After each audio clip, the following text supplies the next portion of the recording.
নির্বাচন এলেই বদলে যায় অনেক কিছু, স্লোগান, আচরণ, এমনকি পোশাকও। টুপি, পাঞ্জাবি, ঘোমটা হঠাৎ করেই যেন রাজনীতির নতুন ইউনিফর্ম। কিন্তু প্রশ্ন হলো, এটা কি বিশ্বাসের বহিঃপ্রকাশ নাকি ভোটের কৌশল?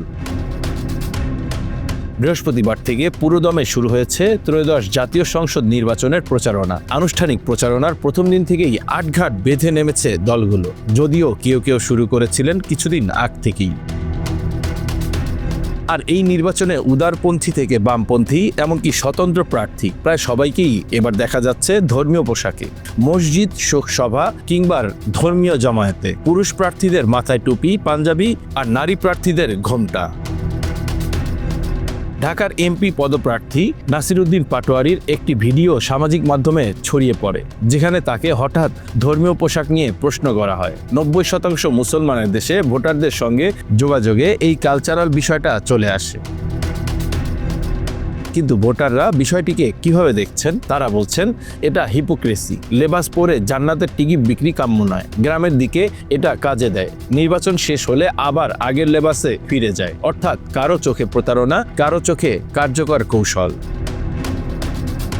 বিশ্লেষকদের মতে ধর্মীয় পোশাকে বড় একটি উদ্দেশ্য পরিচ্ছন্ন ভাবমূর্তি তৈরি করা।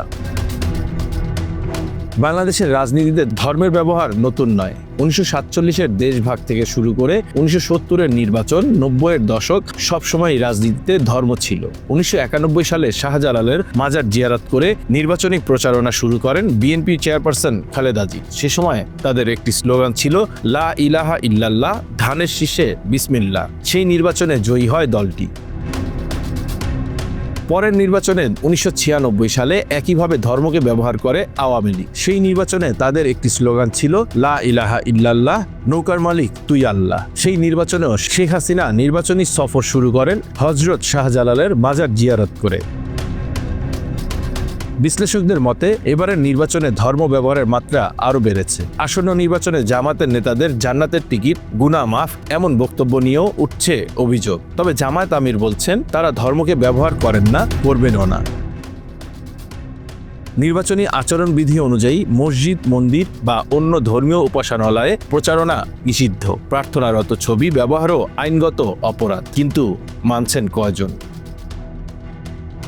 তাই প্রশ্ন উঠছে, ধর্ম কি বিশ্বাসের জায়গায় থাকবে নাকি ভোটের হাতিয়ার হবে? সিদ্ধান্তটা শেষ পর্যন্ত ভোটারদেরই। Bangla affairs news desk.